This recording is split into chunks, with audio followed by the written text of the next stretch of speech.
Salut tout le monde, c'est Lougarna, j'espère que vous allez bien. Voilà, aujourd'hui on se retrouve pour une petite vidéo sur Pokémon Soleil et Pokémon Lune. C'est vrai que je n'avais pas fait de vidéo récapitulative par rapport aux news jusqu'à maintenant, donc j'ai décidé de vous en faire une où je vous parlerai surtout de la team éventuelle que je voudrais avoir ou que je pourrais éventuellement prendre avec moi dans l'équipe, de la team Skull, de la Fondation Ether. Je vais commencer déjà par la version que je prendrai, donc qui pour moi sera la version Lune. Alors pourquoi la version Lune? Tout d'abord parce que Lunala. Voilà, je préfère Lunala en tant que légendaire parce que je sais pas, je trouve qu'il est vraiment très beau, très mystérieux, très intriguant. Il a ce côté vraiment sombre qui correspond très bien à la nuit, à la lune. Et même un double type qui correspond très bien aussi à ce qu'il va envoyer, puisqu'il est psy spectre. Contrairement justement à Solgaleo, qui même si je trouve qu'il est vraiment beau aussi physiquement parlant, a un double type qui a rien à voir avec ce qu'il montre, quoi. Je veux dire, moi je m'attendais à un type quand même acier feu. Voilà, un truc bien badass et tout. Et au final, surtout avec un acier psy, je comprends pas du tout ce que le psy vient faire ici. Mais enfin, voilà, pourquoi pas. C'est pour ça que pour moi, ce sera la version Lune. Ensuite, au niveau du starter, alors moi à la base, c'est vrai que j'étais plus intéressée par Flamiaou, quand j'ai vu Flamiaou, et même quand j'ai vu Matoufeu. Mais en fait, quand je suis arrivée à l'évolution finale, donc Fél'Inferno, j'ai été très déçue par ce que j'ai vu en fait. Je m'attendais pas du tout à avoir un Pokémon humanisé à ce point-là, ni catcheur à ce point-là, quoi. Même si le double type, j'adorais ça, Feu Ténèbres, hein, j'adorais déjà Démolos. Et là, quand j'ai vu qu'il serait Feu Ténèbres, j'étais vraiment contente. Mais c'est vrai que ça a été un peu la douche froide, cette dernière évolution. J'aurais préféré à la limite un beau tigre de feu à la manière d'un Luxray, mais voilà, de type feu. Et puis au final, on se retrouve avec un gros catcheur, voilà, un gros chat catcheur, moitié humain, moitié chat. Je trouve ça un peu décevant, mais bon, chacun ses goûts, quoi. Je veux dire, moi, j'aime pas particulièrement. Mais par contre, il y a une évolution finale qui m'a beaucoup plu, finalement. C'est celle d'Otaquin, donc Oratoria, que je trouve très belle, très charismatique, de même que son double type Ophé, que je trouve très intéressant et très très cool. Du coup, je pense, plutôt me tourner vers Otaquin lors du choix de mon starter. Voilà. Ensuite, concernant la team éventuelle d'Alola que je prendrai, excluant forcément toutes les formes d'Alola dont on parlera à la fin de la vidéo, je pense que je prendrai en premier lieu le premier Pokémon qui m'a vraiment plu, que j'ai trouvé assez marrant et assez joli, c'était Bourrinos, le Pokémon cheval de type sol. Le type était assez original, je trouve, après qu'on ait eu Ponyta et Galopa de type feu en première génération. Je trouvais ça sympa de faire un cheval de type sol, puis je trouve qu'il est assez marrant, on dirait qu'il est appelé Dreadlock et tout, il a l'air un peu défonce et tout, je trouve ça rigolo. Donc je pense que si sa pré-évolution est capturable, donc oui c'est Tiboudé je crois, je pense que si elle est capturable, donc je le prendrai avec moi dans l'équipe parce que je l'aime bien. Voilà. Ensuite, le deuxième Pokémon que je voudrais, donc c'est Rocabo. Alors, Rocabo que beaucoup de personnes, je pense, veulent prendre. Parce que j'adore ses yeux bleus, parce que j'adore sa forme jour de Lougarok, toujours ses yeux bleus qui sont perçants, ce pelage magnifique beige et tout. Donc moi, apparemment, dans la version lune, j'aurai le Lougarok nuit, que je trouve un peu nul, voilà, on va dire ça comme ça. Je le trouve un peu nul parce que pour moi, on dirait plus un Zoroark raté qu'un vrai Pokémon avec une vraie personnalité, tout ça. Mais bon, du coup, je pense que je chercherai quelqu'un pour m'échanger. Pour m'échanger une version jour contre une version nuit, parce que c'est vrai que j'aime moins. Il y en a qui aiment plus et moi c'est pas mon cas. Du coup voilà, si jamais vous voulez, vous avez ce Pokémon Soleil, vous aurez Pokémon Soleil que vous voulez une version lune de Lougarok, et je vous le changerai avec plaisir. Voilà.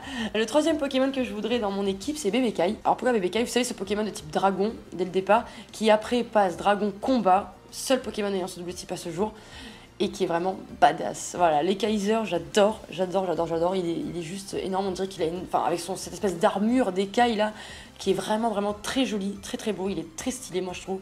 Voilà, j'aimerais prendre ce Pokémon là aussi. Alors le quatrième Pokémon que je voudrais avoir, c'est Mimikyu. Mimikyu, ce Pokémon spectre fée. Je crois qu'il d'ailleurs c'est le premier aussi Pokémon à avoir ce double type, qui est très intéressant pour moi parce que je le trouve très intriguant, très mystérieux. Parce qu'au final, on sait pas du tout à quoi il ressemble ce Pokémon. Parce qu'il a un déguisement. On nous dit son déguisement, c'est un déguisement de Pikachu, mais au final, on sait pas. On sait pas à quoi ressemble ce Pokémon, et c'est ça que je trouve très intéressant, en fait. J'aimerais bien, en fait, qu'à un moment du jeu, on puisse avoir une espèce d'événement, ou je ne sais quoi, qui nous permette de voir vraiment la véritable apparence de Mimikyu. Je trouve que ça serait vraiment cool à voir. Et du coup, voilà, je l'aimerais parce que je le trouve quand même mignon, il est assez particulier, assez original, et voilà, c'est pour ça que j'aimerais. Puis en plus, on va pas se mentir, il a quand même un talent qui est vachement cheaté, je trouve. Ensuite, le cinquième Pokémon que je voudrais avoir, ça serait Tritox. Vous savez, c'est ce Pokémon poison-feu qui avait été révélé à la Japan Expo par Masuda à Paris. Et alors déjà, j'aime bien le double type poison-feu. Je trouve ça assez original. Et ensuite, je le trouve quand même assez joli, assez stylé. Et ayant vu son évolution qui a leaké il y a quelques temps, Et ben j'aime toujours, donc voilà, je le prendrai certainement, je pense, parce que j'aime bien. Voilà, j'aime bien ce côté un peu reptile, un peu mi-dinosaure, mi-reptile, je sais pas trop, voilà, je sais pas, on dirait un crocodile, mais en même temps, voilà. Mais du coup, voilà, je pense que je le prendrai aussi, j'aime bien, donc voilà. Et le dernier Pokémon que j'ai trouvé très joli en fait, quand je l'ai vu, ben, j'ai souri, il était tellement joli à regarder avec toutes ses couleurs et tout ça, que je me suis dit pourquoi pas. C'est Guériland, c'est un Pokémon de type fée seulement, et que je trouve assez sympathique, parce que je sais pas, il fait penser donc à cette espèce de ce collier de fleurs hawaïen, hein, typiquement hawaïen. Et j'aime bien, il est très coloré, très mignon et tout. Je sais pas, je le trouve très sympathique. Je sais pas si je le prendrai dans mon équipe à proprement parler parce que je sais pas s'il sera très bon en matière de stats ou de stratégie. Mais je pense que je le capturerai quand même pour l'avoir parce que voilà, je le trouve très sympa. Alors j'aimerais aussi, enfin, ensuite parler de la team Skull, enfin, j'ai été très déçue par ce team en fait. Voilà. Pourquoi? Bah, parce que déjà leur aspect physique. Ça peut paraître stylé. Moi, enfin, ça me semblait stylé un peu au début, cette espèce d'accoutrement de pirate, machin. Hein. Mais en fait, c'est quand j'ai vu le trailer et la démo, surtout dans la démo, que j'ai été genre un peu assommée en fait, parce que j'ai vu genre des sbires qui bougent les bras dans tous les sens, qui parlent comme des cagoles, quoi. Je veux dire, j'ai dit, what, pourquoi vous avez fait ça, quoi? C'est quoi ce team en bois que vous nous avez sorti? Je suis d'accord que par exemple, la team Flair dans la 6G était complètement ridicule aussi parce que c'était un accoutrement assez particulier. Mais bon, là, on a dépassé vraiment ce stade-là de l'accoutrement. C'est même plus. Je sais pas, honnêtement, je sais pas. Alors, je sais pas si c'est fait exprès, s'il y a quelque chose à cacher derrière cette façon de parler ou je ne sais quoi, mais en tout cas, honnêtement, j'ai été déçue. Même les boss, honnêtement, même les boss m'ont pas subjugué tant que ça. L'admin, la fille, je sais plus comment elle s'appelle, l'admin fille et comme les sbires, quoi. Je veux dire, elle parle d'une façon. On a envie de lui dire, mais toi, stop, arrête tout. Même le boss m'a pas non plus fait grand effet. Il y a juste à la rigueur Gladio qui m'intrigue un peu parce que, enfin, de par son lien avec Type 0 et Sylvalier, qui semble unique, hein, d'ailleurs, c'est ce que j'ai compris, parce que c'est un Pokémon quand même assez mystérieux et j'aimerais bien en savoir plus sur ce lien. Pourquoi seulement lui? Pourquoi avoir choisi ce Pokémon-là? Voilà. Enfin, j'aimerais bien savoir ça. Voilà. Ensuite, on va parler aussi de la Fondation Aether, qui pour moi est assez aussi mystérieuse, assez controversée. Je la trouve un peu limite suspecte. Oui, parce que dans le sens où ils sont là à se cacher derrière des phrases genre oui, mais on soigne tous les Pokémon d'Alola, on est les gentils et patati et patata.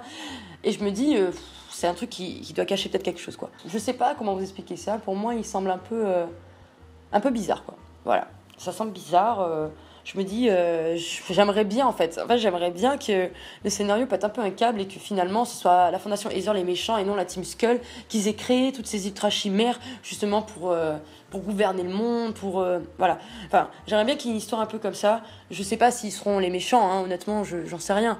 Mais il me semble un peu suspect, voilà. Et d'ailleurs, en parlant des ultra chimères, bah oui, c'est vrai que comme tout le monde, je pense que certaines ressemblent à des personnages du jeu, comme Lily, comme Elzamina et comme je sais plus qui. Mais voilà, je sais pas si c'est voulu, je sais pas si c'est en rapport, j'en sais rien. Voilà, moi j'aimerais juste voilà, que ça soit qu'ils aient creusé un petit peu, qu'ils aient été au-delà des scénarios qu'on a vus jusqu'à maintenant, qu'ils aient vraiment fait ça. J'aimerais bien qu'ils nous la mettent à l'envers en fait et qu'il y ait un retournement de situation et qu'on ne s'attende pas du tout à ça, vraiment voilà, qu'on soit surpris. Moi j'ai envie d'être surpris, j'ai envie d'être époustouflée, j'ai envie que vraiment il y ait une histoire de fou dans ce jeu parce qu'il y a des aspects que j'aime pas forcément, comme par exemple les formes d'Alola. Je sais que la grande majorité des gens aiment ces formes-là, mais moi, grosse puriste de la première génération que je suis, j'ai du mal. Je comprends pas pourquoi avoir pris ces premiers Pokémon, ces Pokémon qui sont emblématiques pour moi, qui sont les meilleurs, parce que ce sont ceux avec lesquels j'ai grandi, avec lesquels j'ai découvert Pokémon, voilà, qui ont fait le succès de ce jeu. Et je comprends pas pourquoi les avoir touchés pour les modifier, surtout pour les rendre dégueulasses, comme par exemple Grottate Morte, Noix de Coco ou Tropiqueur. Bah, ça reste mon avis, mais moi je les trouve pas beaux. Je les trouve, enfin voilà, je trouve ça. Ils ont été tournés en ridicule et moi ça me plaît pas forcément. Il y en a certains bien sûr que j'aime bien, voilà, comme le Fenard, comme Ossatueur, comme Persian, que personne n'aime à cause de ZZ un peu bouboule. Moi je trouve ça très mignon. Voilà. Mais voilà. Sinon, pour moi, en fait, ces formes d'Alola, elles ont surtout été mises en place pour compléter un Pokédex qu'ils n'arrivaient peut-être plus à créer. Voilà. Après, ça reste mon avis. Moi, je pense comme ça. Voilà, je dis pas que c'est vrai, mais moi je pense que c'est une idée comme ça, dans ce sens-là, ou dans le sens que comme ils arrivent peut-être au bout, on est quand même à plus de 800 Pokémon, ça commence un peu à s'essouffler, c'est normal de plus avoir trop d'idées. Hein. Je comprends tout à fait, ça fait 20 ans qu'ils font ça.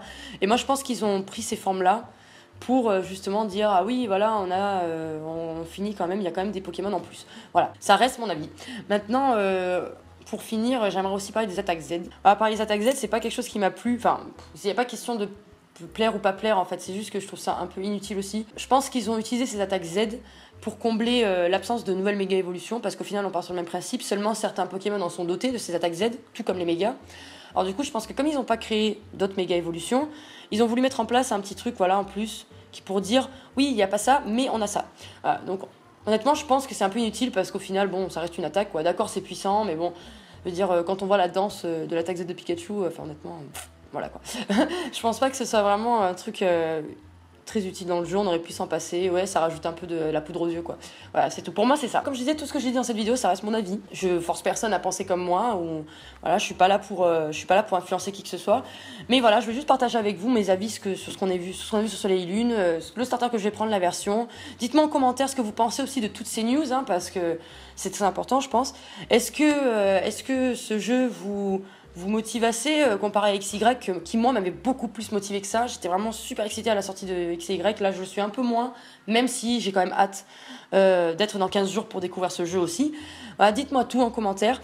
Dites-moi aussi si vous voulez voir un let's play de Lune, Pokémon Lune sur ma chaîne ou pas, parce que je ne sais pas si je vais le faire. Si j'ai des commentaires positifs, eh ben, je ferai un petit let's play de Pokémon Lune, voilà, en solo. Et puis voilà ce que j'ai à dire. On aura la suite de Pokémon Silver Moon demain. Hein, je ne sais plus à quelle heure, je crois que c'est 14h il me semble, mais ça sortira demain.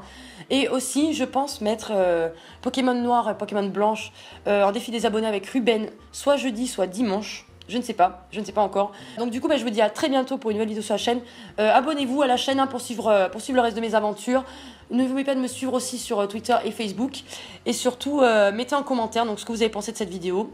Ce que vous pensez, vous, par rapport au jeu, n'oubliez pas, voilà, dites-moi tout ce que vous voulez. Et encore moi, je vous lirai avec plaisir. Voilà, je vous dis à bientôt, portez-vous bien, c'était Lugarna, ciao, ciao.